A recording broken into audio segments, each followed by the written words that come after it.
Բավական է նայել ռուսական կայսրության կողմից տպագրված 20-րդ դարի սկզբի քարտեզները, տեսնելու համար, որ ներկայիս Հայաստանի տարածքում գտնվող տեղանունների ճնշող մեծամասնությունն ադրբեջանական ծագում ունի։ Այդ քարտեզների վրա Սևանալիճ գոյություն չուներ, այդ քարտեզների վրա նշված է Գյոյչա լիճը։ Մենք չենք կազմել այդ քարտեզները, դրանք պատրաստվել են հենց ռուսական կայսրության կողմից։ Այն նույն ռուսական կայսրության, որը մի ժամանակ Իրանից եւ Արևելյան Անատոլիայից հայերին տեղափոխեց Ղարաբաղի տարածքներ, այնտեղի էթնիկ եւ կրոնական կազմը փոխելու նպատակով։ Այդ քարտեզները հիմնված են մաքուր պատմական ճշմարտության վրա։ Կարելի է այս հայտարարությունը գնահատել որպես հետքայլ խաղաղության process-ից։ Ես երկընտրակի առաջ եմ։ Ձեր հարցին պատասխանելուց առաջ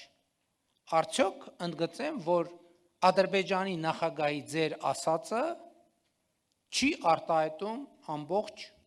պատկերը։ Որտեւ Ադրբեջանի նախագահ ասել է, որ ցարական քարտեզներում, եթե նայենք, Սևանալիճ չկա, կա այլ անուն։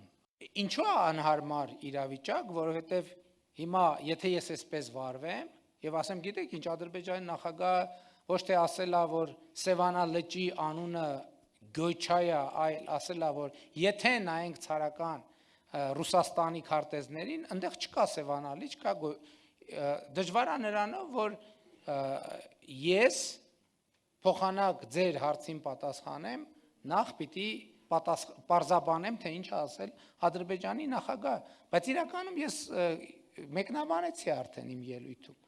որովհետև եթե նայենք ցարական ժամանակների քարտեզներին, դե գնանք ուրեմն նայենք, ես բաների մասին ասացի Կիրովաբադի եւ Կիրովականի մասին ասացի Ելիզավետ Պոլի ու Ալեքսանդրապոլի մասին չասեցի։